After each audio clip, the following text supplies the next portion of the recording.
जय हिंद फ्रेंड्स। आज हम लोग इंडियन पॉलिटी की इस सीरीज में अगले टॉपिक की ओर बढ़ते हैं। अब हमारा महत्वपूर्ण अनुच्छेद और अनुसूचियां ये सब चीज़ें हमने देख ली थी। उसके बाद हमने बेसिक चीज़ें भी समझ ली थी।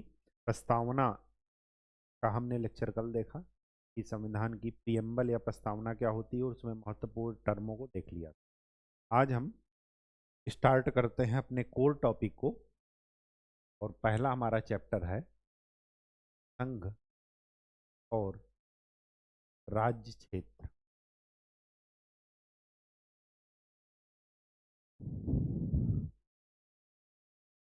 ठीक।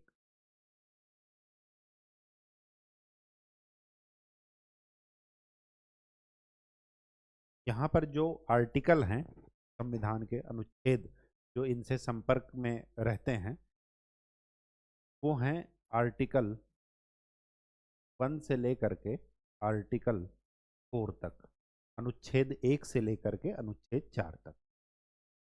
मोटा मोटा हमें ध्यान में रखना है, लगभग ये मानकर चलिए कि आर्टिकल 1 से लेकर के 51A तक ये आपको मुजबानी याद होने चाहिए, दो चार आर्टिकल को छोड़ करके बाकी सारे इम्पॉर्टेंट हैं। और अगर आपने ये आर्टिकल याद रखे हैं, समझ रखे हैं, तो आपके जब उत्तर लेखन का कार्य करेंगे, आंसर राइटिंग का, तो उसमें थोड़ा चार चांद लग जाएंगे।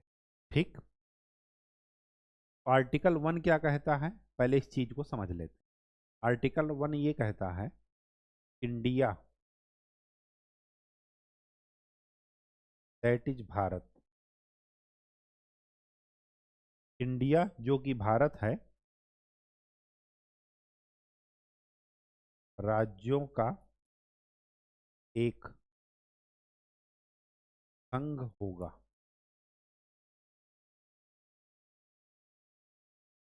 इंडिया मतलब संविधान में इंडिया और भारत के नाम पर डिस्प्यूट था कि इंडिया रखा जाए या भारत रखा जाए देश का नाम। तो फिर संविधान सभा के लोगों ने क्या किया, इंडिया और भारत दोनों को स्वीकार किया। तो उन्होंने लैंग्वेज कुछ ऐसी लिखी कि इंडिया को हाईलाइट किया, India that is Bharat. India जो कि भारत है, राज्यों का एक क्या होगा, संघ होगा।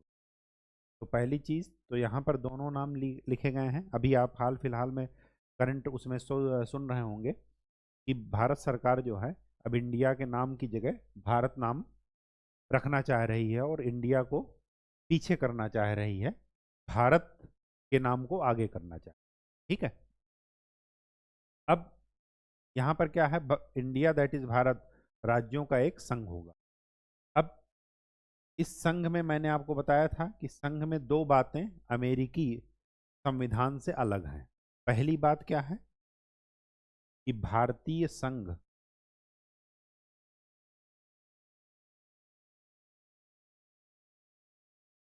देखिए, संघ में यहाँ पर इंग्लिश वर्ड यूज होता है यूनियन, दूसरा एक होता है फेडरेशन। ठीक। फेडरेशन है अमेरिका के उसमें परिप्रेक्ष्य में। ठीक। भारतीय संघ राज्यों के समझौते का परिणाम नहीं है। एक विशेष चीज यहाँ पर ये ध्यान रखना है कि कोई एग्रीमेंट नहीं हुआ है, पहली बात। और दूसरी बात कि भारत के राज्यों को संघ से अलग होने का अधिकार नहीं है। मतलब कोई भी स्टेट अगर अलग होना चाहे तो वो अलग नहीं हो सकता। ये चीज अमेरिकी संविधान में नहीं थी। अमेरिका में क्या हुआ था कि शुरुआत में 13 कॉलोनीज मिल करके एक संघ बनाया था और उसमें ये लिखा था कि हम 13 जो है समझौता, 13 राज्य समझौता करके क्या करते हैं, एक संघ बनाते हैं, फेडरेशन जिसे। ठीक। फिर वहां पर क्या था, समझौता था।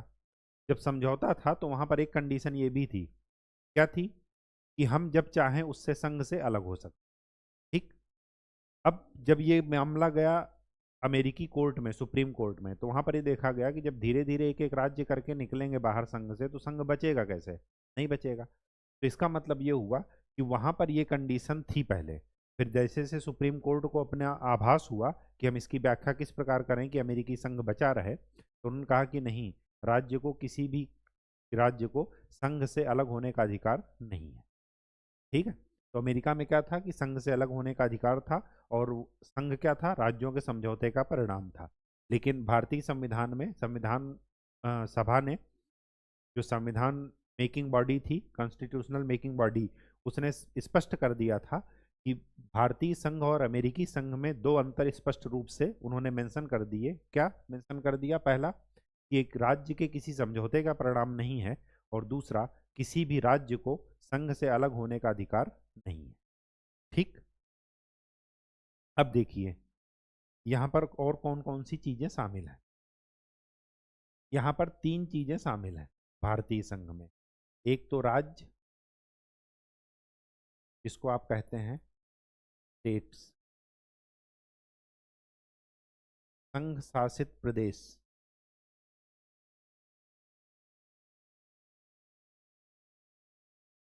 इनका प्रशासन कौन करता है? इनका प्रशासन करता है राज्य सरकार, और संघ शासित प्रदेश यूनियन टेरिटरीज का कौन करता है? केंद्र सरकार, सेंट्रल गवर्नमेंट। ठीक। और तीसरा,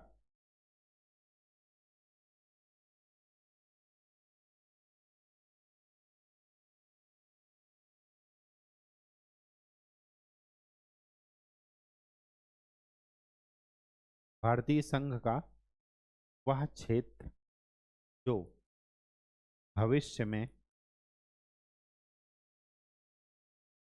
भारत द्वारा अर्जित किया जा सकता है, एक्वायर किया जा सकता है।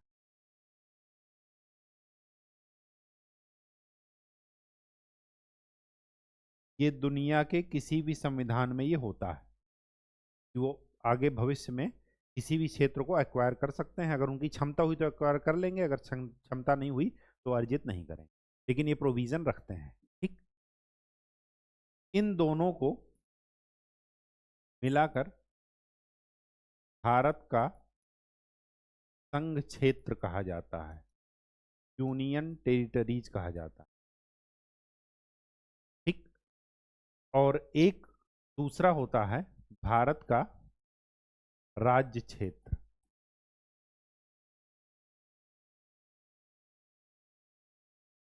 इन दोनों में अंतर यह है कि इसमें स्टेट और संघ शासित प्रदेश होते हैं शामिल, और इसमें इसमें वो क्षेत्र भी शामिल होते हैं जिनको हम भविष्य में क्या कर सकते हैं, एक्वायर कर सकते हैं, अर्जित कर सकते हैं। तो ये चीज हमेशा बड़े अर्थ में प्रयोग की जाएगी, और इसका अर्थ क्या है, छोटा है। ठीक। ये आपको यहाँ पर ध्यान में रखना है। ये आर्टिकल 1 के तहत है कि इंडिया जो कि भारत है, राज्यों का एक क्या है, संघ है, और संघ में दो बातें निहित हैं। ठीक। अब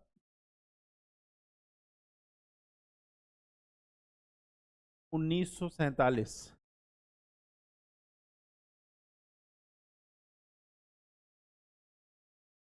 स्वतंत्रता के समय, स्वतंत्रता के समय राज्य 4 श्रेणियों में विभाजित थे।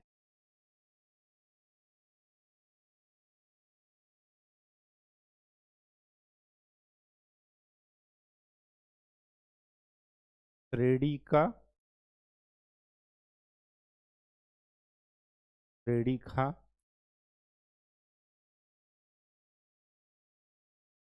गा और घा, ABCD। ठीक। इस श्रेणी में वो राज्य थे जहां पर गवर्नर जनरल का शासन था। जैसे मद्रास, ठीक, बॉम्बे, बंगाल, असम, यहां पर क्या था, गवर्नर जनरल का शासन था। श्रेणी खा के राज्य में वो थे जहां पर विधानमंडल का शासन था। यहां पर क्या था, विधानमंडल का शासन था। श्रेणी गा में कमिश्नर का शासन था, ब्रिटिश कमिश्नर, कमिश्नर शासित प्रदेश थे। और श्रेणी घा में केवल एक ही था, अंडमान एंड निकोबार।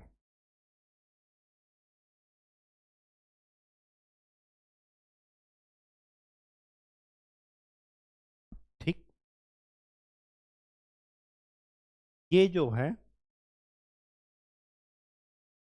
इनका श्रेणी का ये याद रखिएगा कि श्रेणी का में गवर्नर जनरल का शासन था, खा में विधानमंडल का शासन था, गा में कमिश्नर का शासन था, और घा में केवल एक ही था, अंडमान एंड निकोबार। ये मोटा मोटा आइडिया होना चाहिए, बाकी ये पूछा भी तक भी नहीं गया है, लेकिन आपको ये ध्यान में रखना है। ठीक, समस्या आई स्वतंत्रता के बाद। दरअसल स्वतंत्रता के समय से ही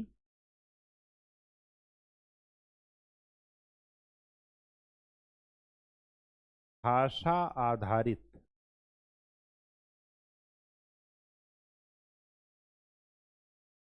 राज्य के गठन की मांग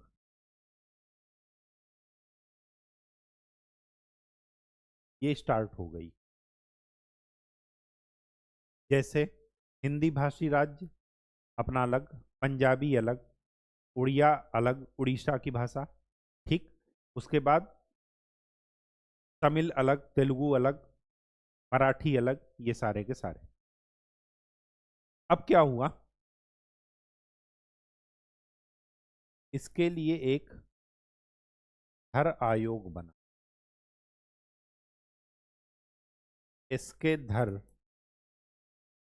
इसके अध्यक्ष थे।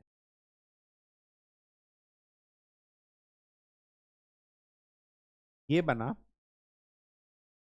जून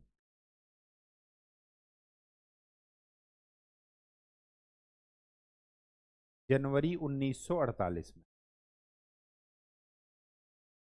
इन्होंने अपनी रिपोर्ट दे दी जून 1948, और इन्होंने स्पष्ट बात कह दी धर आयोग ने कि भाषा के आधार पर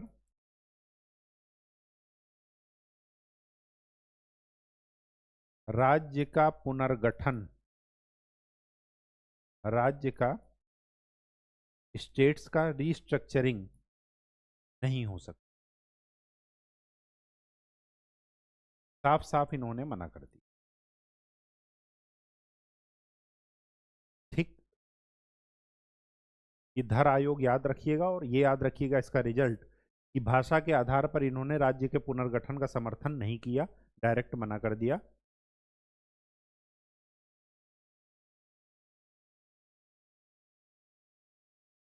फिर एक कमेटी बनी जिसको जेवीपी समिति कहा जाता है। जे से जवाहरलाल नेहरू,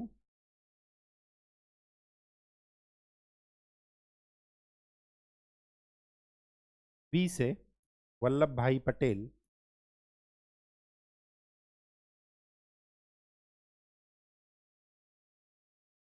पी से पट्टाभी सीतारमैया,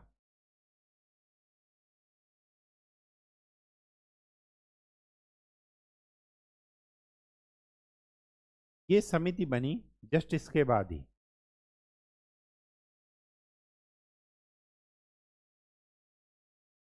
जून 1948 है या दिसंबर 1948, ऐसे ही है कुछ ईयर। ठीक, नहीं, जून 1948 ही है। और फिर इन्होंने रिपोर्ट सौंपी दिसंबर 1948 में। इन्होंने भी क्या किया, यही चीज, इन्होंने एक चीज और जोड़ दी कि राज्यों का पुनर्गठन, रीस्ट्रक्चरिंग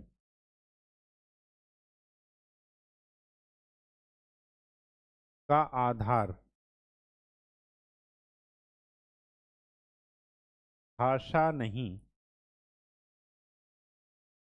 बल्कि प्रशासनिक सुविधा होनी चाहिए।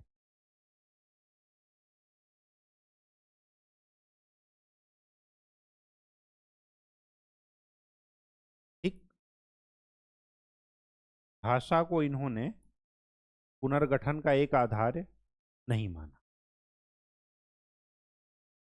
अब जब दो समितियां हो गई, ये समिति कांग्रेस ने बनाई थी, जेवीपी समिति, और उस वो धर आयोग भारत सरकार ने उस समय बनाया था। कांग्रेस उस समय की सबसे बड़ी पार्टी थी, तो इस वजह से उन्होंने जेवीपी समिति बनाई थी। अब जब ये सब हुआ तो क्या हुआ, 1953 में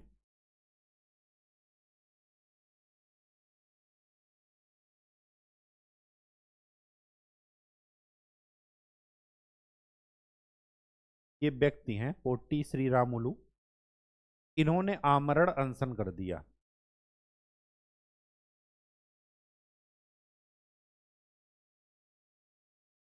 और 56 दिनों बाद इनकी मृत्यु हो गई। इन्होंने आमरण अनशन क्यों किया था? इन्होंने आमरण अनशन इसलिए किया था कि जो तमिल वाला भाग है वहां से तेलुगु पार्ट अलग करना। तेलुगु पार्ट मतलब आंध्र प्रदेश। तो इनका इनका जो आंदोलन था वो क्या था, आंध्र प्रदेश या तेलुगु भाषी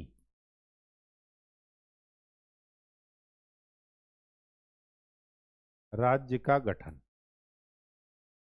और इनकी मृत्यु के बाद इतना हंगामा हुआ कि मजबूरन आंध्र प्रदेश की स्थापना करनी पड़ी। ठीक, तो फर्स्ट भाषाई राज्य जिसका भाषा के आधार पर गठन किया गया वो कौन था? आंध्र प्रदेश। और कब किया गया था? 1 अक्टूबर 1953 में। ठीक, इसके बाद सरकार ने सोचा कि ये तो ऐसे ही कई जगह से भाषाओं के आधार पर राज्य गठन की मांग होगी। इसके बाद क्या हुआ,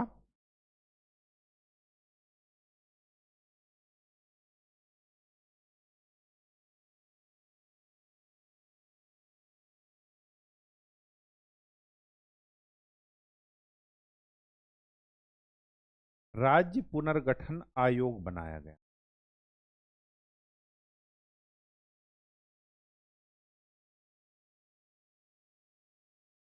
ठीक, राज्य पुनर्गठन आयोग में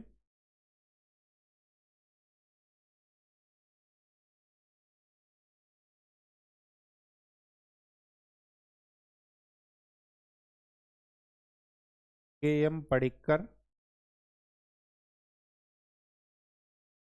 H.N. कुंजरू,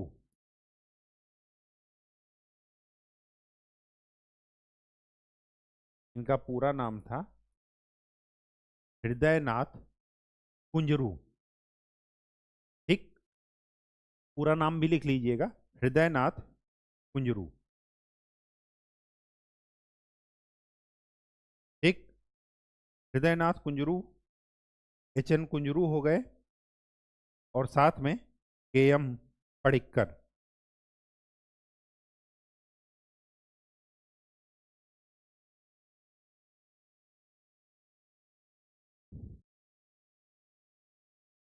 और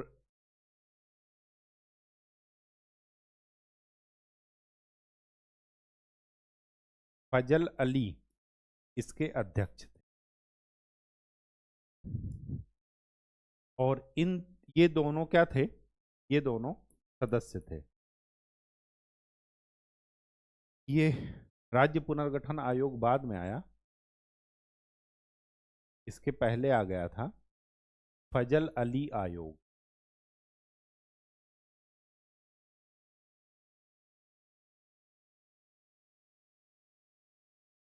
फजल अली आयोग। ठीक, तो फजल अली इसके अध्यक्ष थे, के एम पडिक्कर और हृदयनाथ कुंजरू इसके क्या थे, सदस्य थे। इन्होंने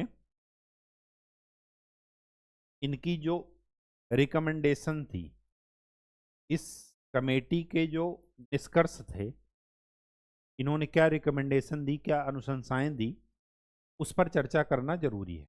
पहला निष्कर्ष क्या था कि भाषा राज्य पुनर्गठन का एक आधार, एक बेस हो सकती।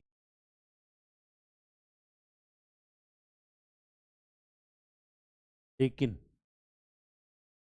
साथ में क्या लिखा कि एक भाषा, एक राज्य को इन्होंने नकार दिया।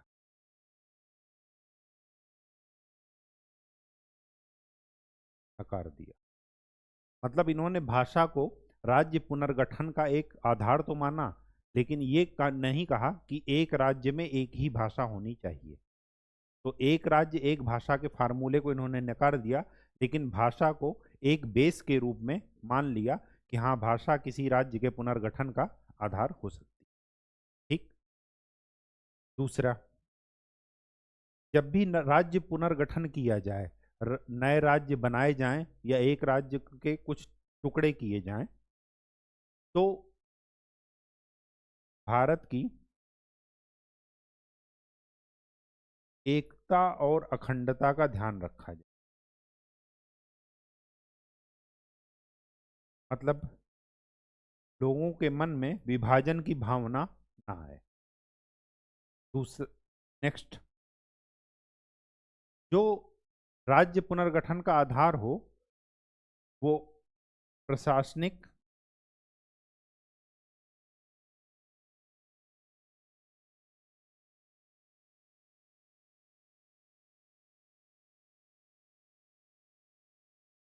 आर्थिक, राजनीतिक व वित्तीय आधार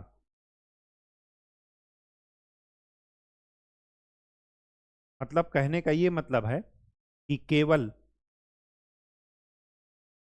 क्या करने के लिए, केवल भाषा के आधार पर राज्य पुनर्गठन का आयोग ना हो, राज्य की स्थापना न की जाए, बल्कि प्रशासनिक और वित्तीय इनकी भी जरूरतों का ध्यान रखा जाए। ठीक,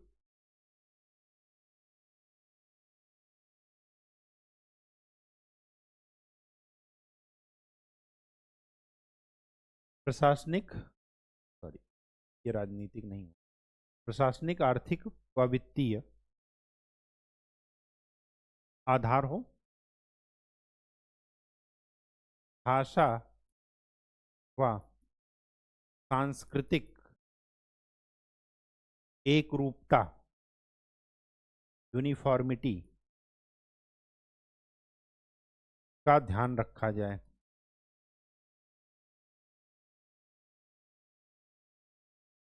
ठीक,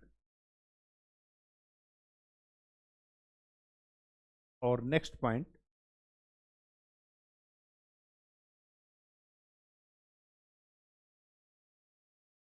सभी लोगों को सर्वलाभ या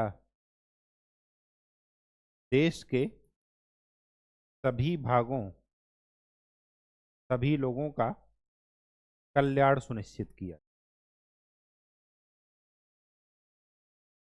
इन बेसिस के बेस पर किसी भी राज्य का पुनर्गठन किया जाए, अदरवाइज ना किया जाए। एक भाषा एक राज्य पूरी तरीके से खारिज कर दिया गया कि एक राज्य में एक भाषा नहीं होनी चाहिए। ठीक है, आज भी आप देखेंगे पूरा यूरोप भाषा के आधार पर ही बटा है।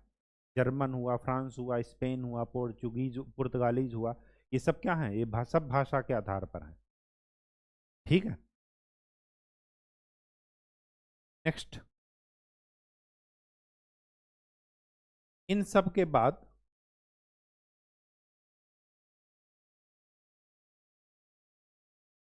एक बना राज्य पुनर्गठन आयोग, स्टेट रीऑर्गेनाइजेशन कमीशन।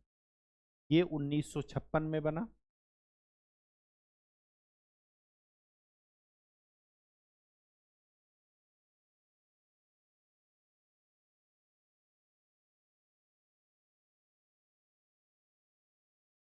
फजल अली आयोग ने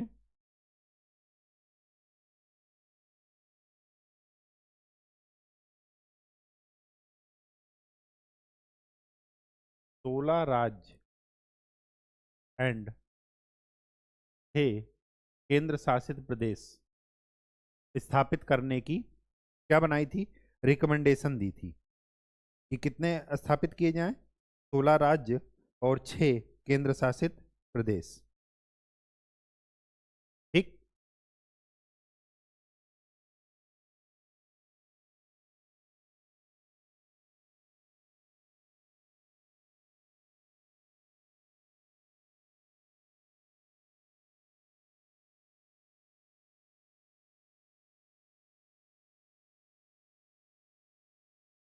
राज्य पुनर्गठन आयोग आया 1956 में, और यहीं पर 7th कॉन्स्टिट्यूशनल अमेंडमेंट, 7वां संविधान संशोधन आया। इसी के आधार पर इनका कुछ रिकमेंडेशन माना गया। 14 राज्य और 6 यूटीज की स्थापना की गई। ठीक, 14 राज्य थे और 6 केंद्र शासित प्रदेश थे।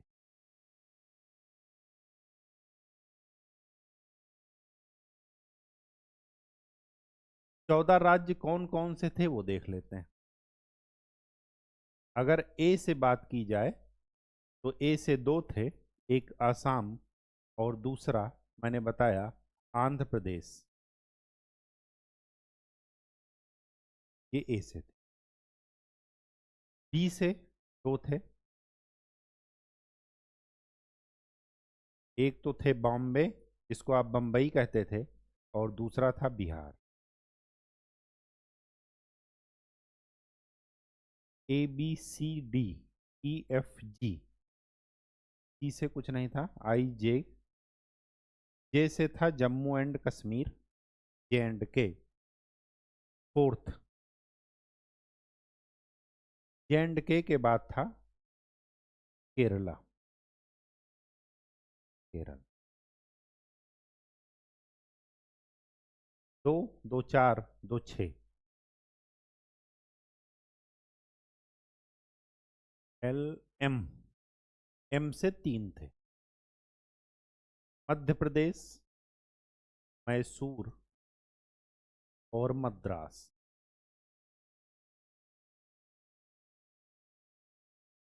पी से था पंजाब,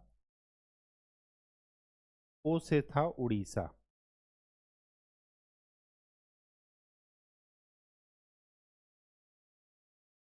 आर से था राजस्थान,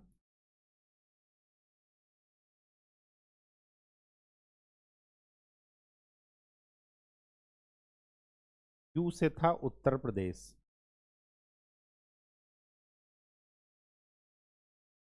और डब्लू से था पश्चिम बंगाल, वेस्ट बंगाल।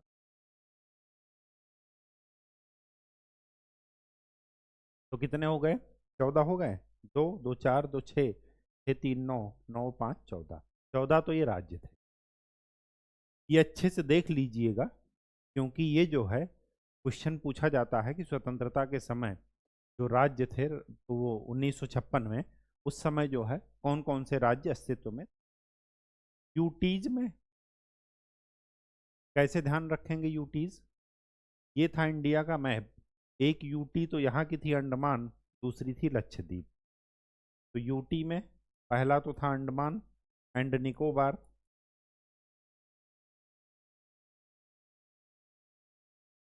दूसरी थी लक्षद्वीप, तीसरी थी चंडीगढ़, चंडीगढ़ के लिए पंजाब और हरियाणा दोनों लोग लड़ रहे थे, तो नेहरू जी को बहुत पसंद थी ये सिटी। पहली प्लान्ड सिटी है ये स्वतंत्र भारत की। ठीक है, बहुत अच्छा शहर बसाया गया है। तो चंडीगढ़, तो उन्होंने केंद्र शासित प्रदेश बना दिया उसको। चौथा था दिल्ली, दिल्ली। 5 और 6 ये नॉर्थ ईस्ट के दो स्टेट थे आज के। एक था मणिपुर और दूसरा था त्रिपुरा। तो ये याद रखिएगा कि एक मणिपुर और त्रिपुरा और तीसरा आसाम, नॉर्थ ईस्ट में ये 3 स्टेट पहले से थे, स्वतंत्रता के समय से ही थे। उसके बाद इन नॉर्थ ईस्ट में बार बार क्या हुआ, विभाजन हुआ, और उसके बाद आज जाकर के जिसको आप 7 सिस्टर्स ऑफ इंडिया कहते हैं वो अस्तित्व में। ठीक। तो यूटीज कैसे याद रखना है, A B C D alphabet से राज्य कैसे याद रखने हैं, 1 या 2 बार लिखेंगे अपने आप याद हो जाए। ज़्यादा इसमें मस्तिष्क की कोशिकाओं में जोर नहीं देना है। ठीक है। एक चीज आपको और जो मुझे पहले बतानी चाहिए थी, वैसे मैं बता चुका हूं लेकिन मैं एक बार फिर रिवाइज किए दे रहा हूं आपको। स्वतंत्रता के समय हमारे पास 2 डोमिनियन जब स्वतंत्र हुए, एक भारत एक पाकिस्तान, ब्रिटिश डोमिनियन, तो फिर हमारे पास 552 रियासतें थी।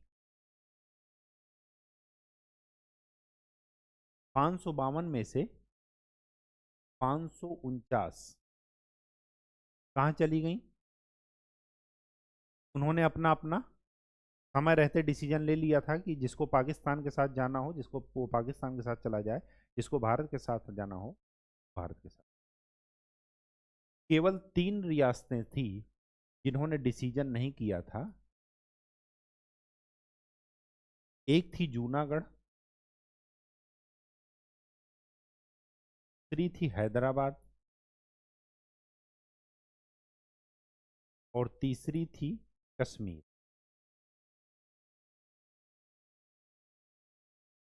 इसको भारत में शामिल किया गया जनमत संग्रह के द्वारा। इसको भारत में शामिल किया गया पुलिस कार्यवाही बल के द्वारा, पुलिस कार्यवाही के द्वारा।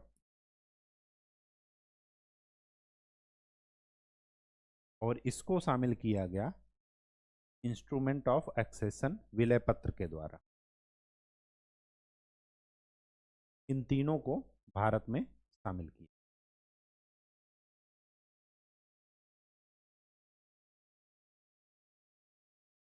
तो आज अगर आप भारत का नक्शा देख रहे हैं तो ये किसी एक दिन का परिणाम नहीं है। इसके पीछे बहुत सारी कहानियां हैं, बहुत सारे इतिहास हैं। ठीक है। अब देखिए, जो हमारे पास 14 राज्य और थे, यूटीज आए, उसके बाद कैसे कैसे गठन हुआ चीजों को, वो चीज आप याद रखिएगा। 1 2 बार याद रखेंगे आ जाएगा। जो हमारा 15वां स्टेट था, 14 तो बन चुके राज्य, 15वां जो राज्य था वो था गुजरात, जो कि बॉम्बे से अलग किया गया। ठीक। कब अलग किया गया वो भी आपको बताए दे रहे हैं। 16वां था नागालैंड, 17वां था हरियाणा, 18वां था हिमाचल प्रदेश। ठीक। एक चीज गलती हो गई है, वो आप सुधार लीजिए। ये जो चंडीगढ़ है, यहाँ पर चंडीगढ़ की बजाय हिमाचल प्रदेश होगा। चंडीगढ़ उस समय नहीं था, हिमाचल प्रदेश के उसमें ही था। तो हिमाचल प्रदेश उस समय केंद्र शासित प्रदेश था। ठीक। तो केंद्र शासित प्रदेश हिमाचल प्रदेश को यहाँ पर राज्य का दर्जा मिल गया। ये जो नंबर लिखे हैं ये राज्य को बता रहे हैं। 14 राज्य पहले से थे। 15वां राज्य आपसे कोई पूछे तो कौन था? गुजरात। 16वां कौन था? नागालैंड। 17वां कौन था? हरियाणा। 18वां कौन था? हिमाचल प्रदेश। 19 था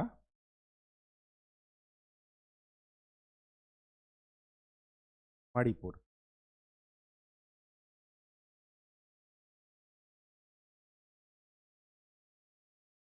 त्रिपुरा।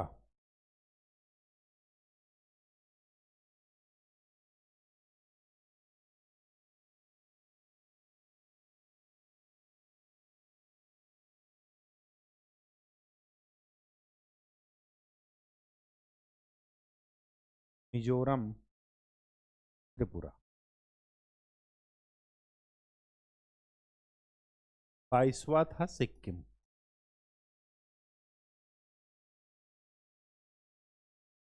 23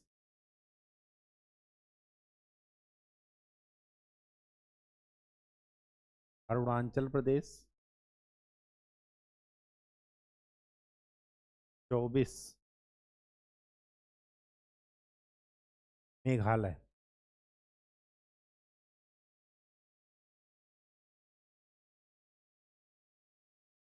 25 गोवा। 26 27 28 छत्तीसगढ़, उत्तरांचल उत्तराखंड और झारखंड। और 29 था तेलंगाना। ठीक। एक बार क्रम फिर से देख लीजिएगा। क्या है? गुजरात, नागालैंड, हरियाणा, फिर क्या है? हिमाचल प्रदेश, मणिपुर, त्रिपुरा, मिजोरम, फिर है सिक्किम, अरुणाचल प्रदेश, मेघालय।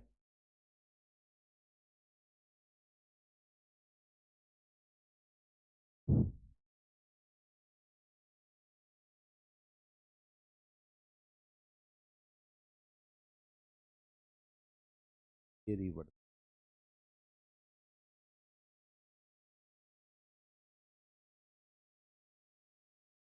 ये है त्रिपुरा, मेघालय,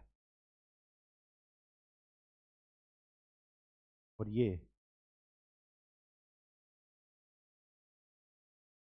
ठीक। अब सही हो गया। गुजरात, नागालैंड, हरियाणा, हिमाचल प्रदेश, फिर मणिपुर, त्रिपुरा, मेघालय। ये नॉर्थ ईस्ट के तीन आ गए। फिर आ गया सिक्किम, फिर अरुणाचल प्रदेश, मिजोरम, गोवा, छत्तीसगढ़, यूके, झारखंड, तेलंगाना। ठीक।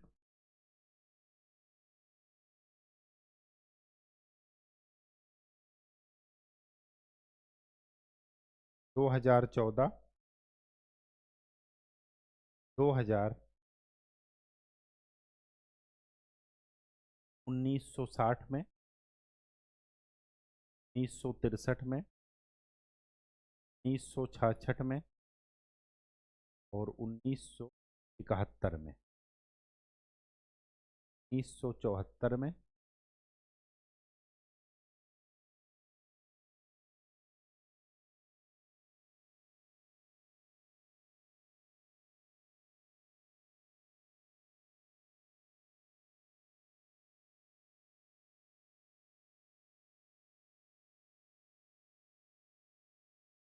87। ठीक। ये क्रम याद रखिएगा।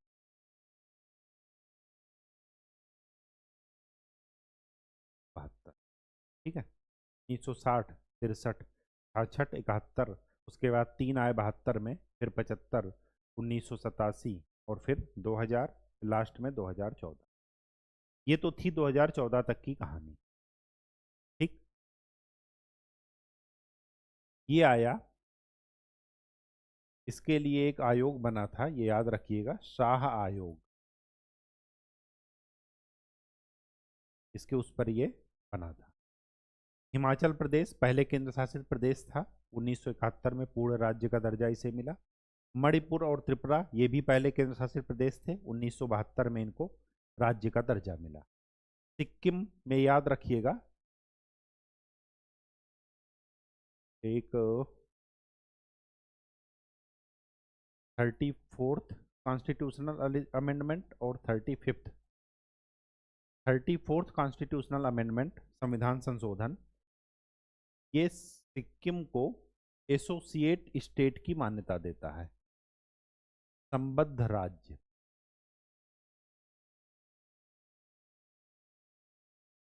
और ये पूर्ण राज्य का दर्जा देता।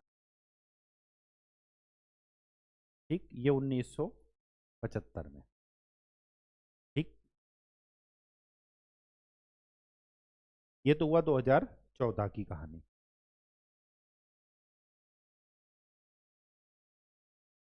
ठीक है।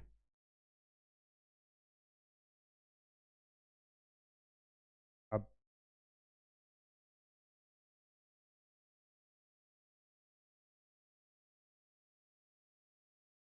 2014 तक तो ये हुआ।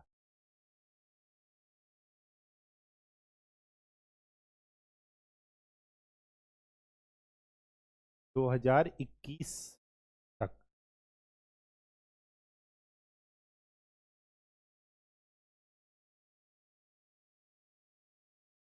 29 राज्य, 8 केंद्र शासित प्रदेश।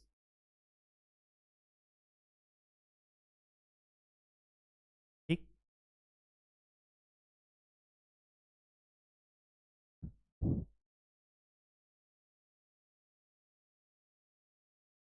प्रेजेंट में 28 राज्य और 8 यूटी। एक राज्य कौन कम हो गया? J&K, इसको कम कर दिए, हटा दिए राज्य की श्रेणी से, बाकी पूरे राज्य वही हैं। ठीक। यूटीज में कौन कौन से 8 यूटीज? पहला है J&K, Ladakh, Chandigarh,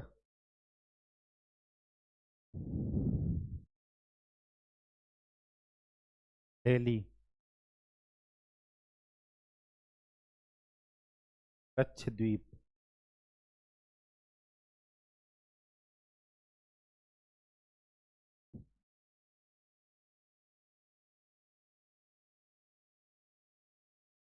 Daman and Diu, और इसी में मिला दिया गया दादरा एंड नगर हवेली।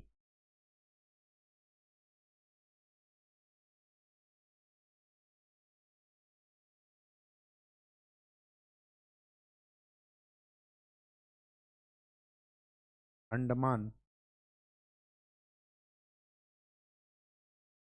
निकोबार।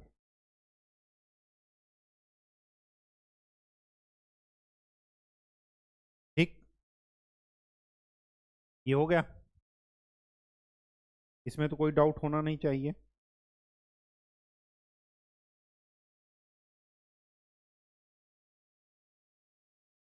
आठवीं कौन सी छूट गई? वो आठवीं छूट गई है पुडुचेरी, पौंडीचेरी। पहले इसका नाम था पौंडीचेरी। ठीक। तो ये 8 इस समय यूटीज हैं, और स्टेट में से 28 राज्य हैं। 29 राज्य पहले हम बता चुके हैं, उसमें से क्या हुआ, J&K को हटा दीजिएगा, तो फिर आज J&K को ही 2 पार्ट में यहाँ पर डिवाइड कर दिए, और पहले ये दोनों अलग अलग थे, तो फिर हमने क्या कर दिया, इन दोनों को एक में मिला। ठीक। अब क्या करिए, महत्वपूर्ण संशोधनों को देख लीजिए। कौन कौन से महत्वपूर्ण संशोधन हैं? पहला संशोधन है कॉन्स्टिट्यूशनल अमेंडमेंट 10th, उसके बाद 14th,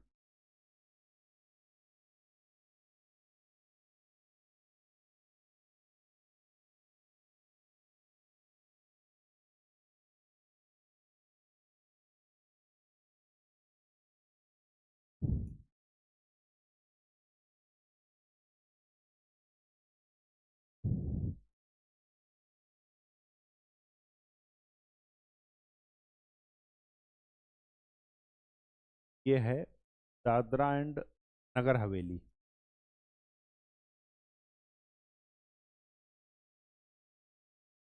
ये है दमन एंड दीव और गोवा से रिलेटेड। ये है पौंडीचेरी से रिलेटेड, जब पौंडीचेरी का नाम पुडुचेरी रखा गया। और ये दोनों हैं सिक्किम से, ये भी आपको बता चुके हैं। 35th क्या था? एसोसिएट स्टेट था। और 36th क्या था? संपूर्ण राज्य का। यही एक बार शायद, अच्छा ये उल्टा था, ये इम्प्रूव कर लीजिए। 35th और 30, ठीक।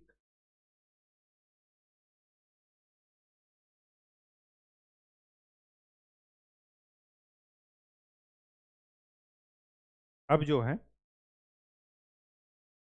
नेम चेंज भी आपको ध्यान में रखना है।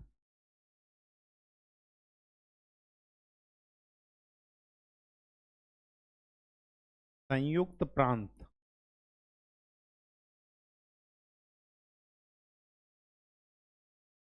को उत्तर प्रदेश कहा गया 1950 में। संयुक्त प्रांत को क्या कहा गया? उत्तर प्रदेश।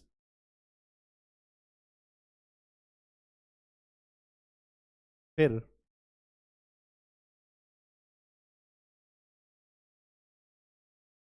मद्रास, इसको तमिलनाडु कहा गया 1969 में। मैसूर, इसको कर्नाटक कहा गया 1973 में।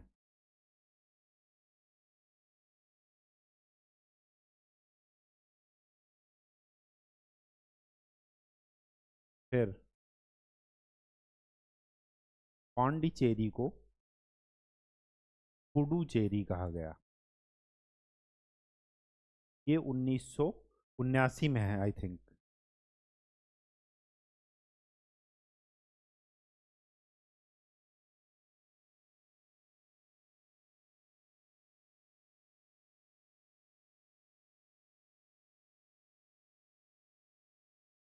देख लेते हैं, अभी याद आ जाएगा। दिल्ली को या दिल्ली को एनसीआर कहा गया, ये कहा गया 1992, ठीक। और उत्तरांचल को उत्तराखंड कहा गया।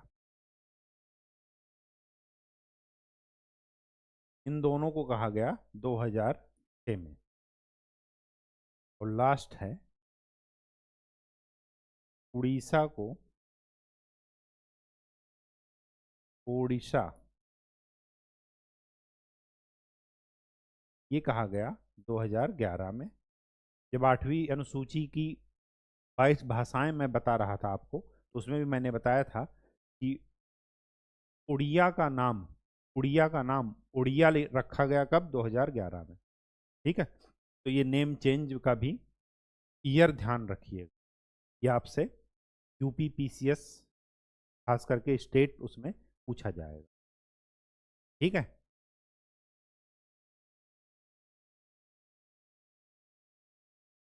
नेक्स्ट, आर्टिकल 1 की चर्चा हो गई। अच्छा, एक चीज और आपको बता दें। क्या बता दें?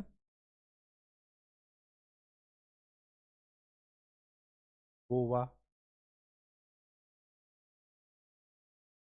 पांडिचेरी या पुडुचेरी जिसे आप कहते हैं, ये 1961 में भारत के स्वतंत्रता के 14 साल बाद, 14वें वर्ष, ये जो है भारत का अभिन्न अंग बना। किससे लिया गया था?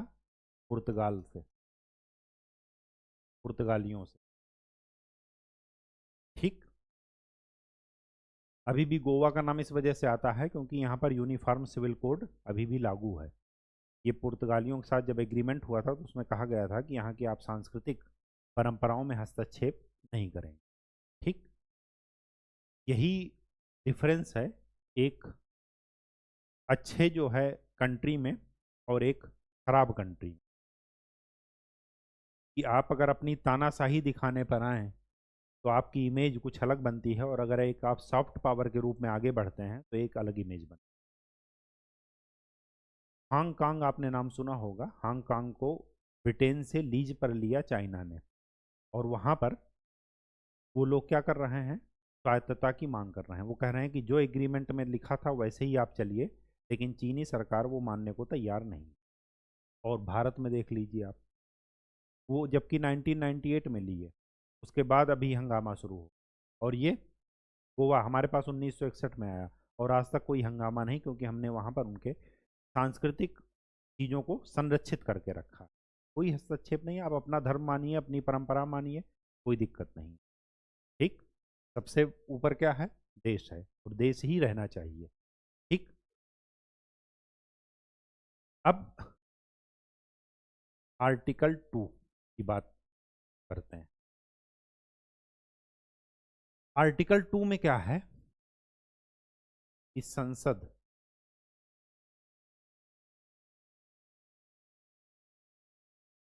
को यह अधिकार है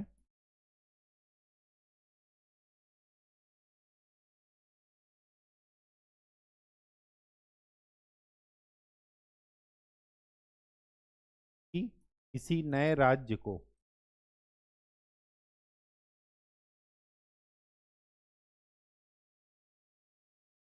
भारतीय संघ में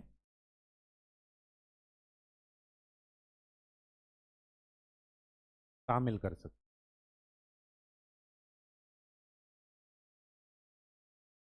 इसका यहाँ पर दो चीजें ध्यान में रखिएगा। यहाँ पर ये विशेष बात है कि भारत के बाहर वो कोई राज्य है जो कि भारत का राज्य का या भारतीय संघ का अभिन्न अंग नहीं है। वो पहले से एग्जिस्टेंस करता है कहीं और उसको भारत में मिलाना है, तो संसद को यह अधिकार है कि वो उसको इसमें क्या कर सकती है, शामिल कर सकती है। तो यहाँ पर दो चीज़ें ध्यान में रखना है कि वो राज्य अभी भी एग्जिस्ट कर रहा है, हमें बनाना नहीं है, वो एग्जिस्ट कर रहा है और वो ये कह रहा है कि हमें आप भारत में शामिल कर लीजिए। और दूसरा कि अभी वो प्रेजेंट में भारत का अंग नहीं है। लेकिन अगर मैं यही आर्टिकल 3 की बात करूं, तो आर्टिकल 3 में क्या कह रहा है कि संसद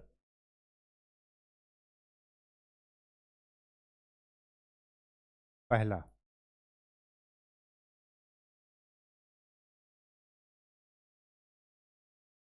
दो राज्यों को आपस में मिलाकर नए राज्य बना सकती। यह अधिकार किसको है? संसद को, भारत सरकार को नहीं है, केंद्र सरकार को नहीं है, ध्यान रखिएगा। ये वर्ड हाईलाइट करते चलिएगा और इनको ध्यान से ही पढ़िएगा, ध्यान से ही रिवाइज कीजिएगा। ऑब्जेक्टिव क्वेश्चन में वहां पर आपके साथ लैंग्वेज के साथ ही खेल करते हैं, केंद्र सरकार लिख देंगे संसद की बजाय, तो आपको लगेगा कि केंद्र सरकार और संसद एक ही है, जबकि एक नहीं है। हम लोग धीरे धीरे आगे पढ़ेंगे तो पता चलेगा। तो दो राज्यों को आपस में मिलाकर नए राज्य का गठन कर सकती है, किसी राज्य का क्षेत्र कम कर सकती है,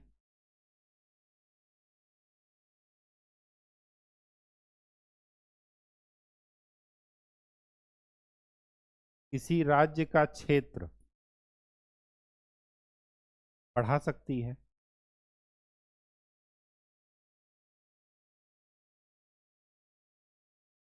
किसी राज्य की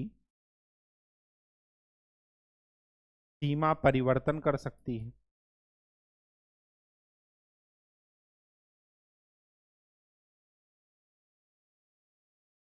ये क्षेत्र घटाने का क्या मतलब है? पहले ऐसे था, अब और छोटा हो गया। बढ़ाने का क्या मतलब है? पहले छोटा था, हमने बढ़ा दिया। लेकिन ये परिवर्तन करने का क्या मतलब है? कि पहले ये था, हमने क्या किया कि इधर से भी कुछ कट कर लिया, इधर से भी कुछ कट कर लिया, तो ये बना दिया। ये होता है परिवर्तन करने का मतलब। ठीक। और फिफ्थ, किसी राज्य के नाम में परिवर्तन कर सकते।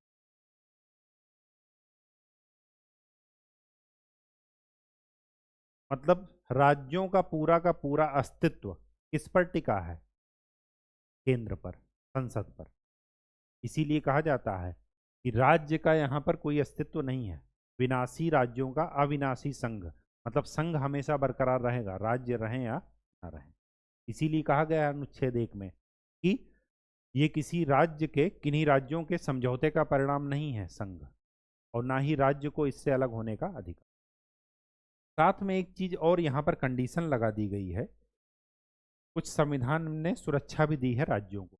उन कहा गया कि ऐसे विधेयक जब भी संसद में पेश किए जाएंगे, संसद के सामने रखे जाएंगे मतदान के लिए, तो राष्ट्रपति की पूर्व अनुमति से, मतलब राष्ट्रपति की पहले से अनुमति ले करके उसके बाद ये विधेयक रखे जाएंगे। और दूसरी बात कि जैसे हमें राज्य की सीमा में परिवर्तन करना, नाम बदलना है, तो हम उस राज्य जिसका नाम, जिसका राज्य हमें बदल, जिसका क्षेत्र हमें परिवर्तन करना है, जिसका नाम बदलना है, उस राज्य की विधानसभा में इस विधेयक की एक कॉपी जाएगी, मतलब उनसे एक परमिशन ली जाएगी, अनुमति। और ये भी मैं आपको बता दूं, वो अनुमति वो दें या ना दें वो कोई मायने नहीं रखता, वो कितने टाइम में देते हैं ये भी मायने नहीं रखता, लेकिन उनको एक डेडलाइन दे दी जाती है कि आप 1 महीने के अंदर इसका जवाब दे दीजिए। अगर आपने जवाब नहीं दिया तो हम आपके जवाब का वेट नहीं करेंगे, हमें जो करना है वो हम कर देंगे। इसीलिए कहा जाता है भारत को विनाशी राज्यों का अविनाशी संघ। मतलब राज्य का पूरा अस्तित्व किस पर टिका है? संघ पर, केंद्र पर। ठीक, तो यहां पर यह भी लिख लीजिएगा कि संबंधित राज्य के विधानमंडल में, विधानमंडल से यह अनुमति दी जाएगी, निर्धारित समय सीमा के अंदर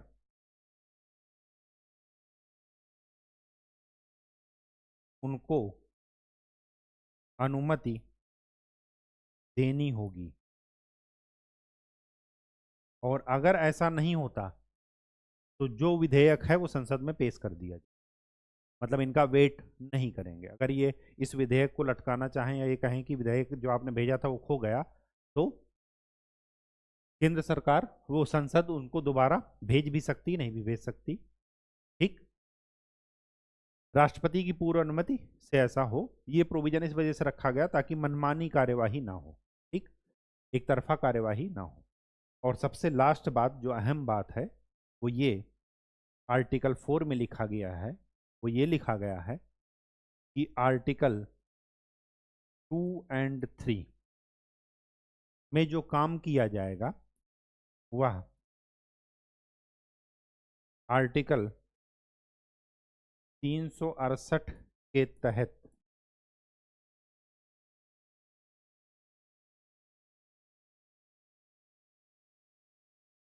संविधान संशोधन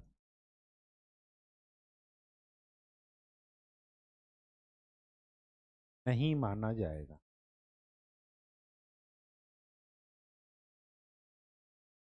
ठीक, आर्टिकल 2 और 3 के तहत जो काम किया जाएगा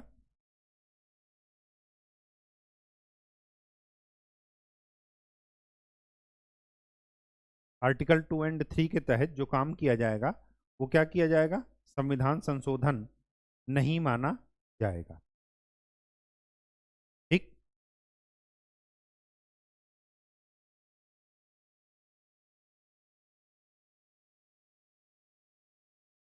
बात समझ में आ गई?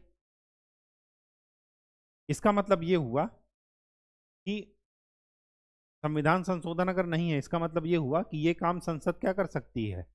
साधारण बहुमत के साथ कर सकती है। साधारण बहुमत क्या होता है? जितने लोग प्रेजेंट होंगे उसका बहुमत, मतलब 50% +1। ठीक, अगर 200 सांसद उस दिन प्रेजेंट हैं तो 101 सांसदों का अगर बहुमत मिल गया तो इसका मतलब वो विधेयक पास हो जाए। ठीक, अच्छा, एक चीज आपको और बता दें यहां पर,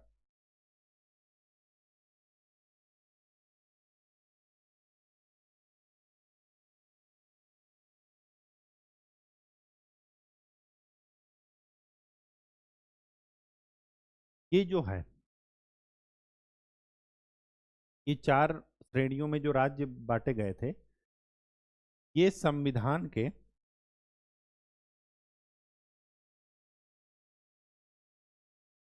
7th भाग में थे और 7वें संविधान संशोधन से इनको क्या कर दिया गया, निरस्त कर दिया। तभी जब मैं आपको पढ़ा रहा था भारतीय संविधान की विशेषताएं, वहां पर मैंने आपको भाग संविधान के बताए थे और संविधान के भाग में मैंने बताया था कि संविधान में 7वां भाग नहीं है। वो 7वां भाग इसी राज्यों की श्रेणियों से रिलेटेड था। जब ये श्रेणियां खत्म तो वो भाग भी खत्म हो गया।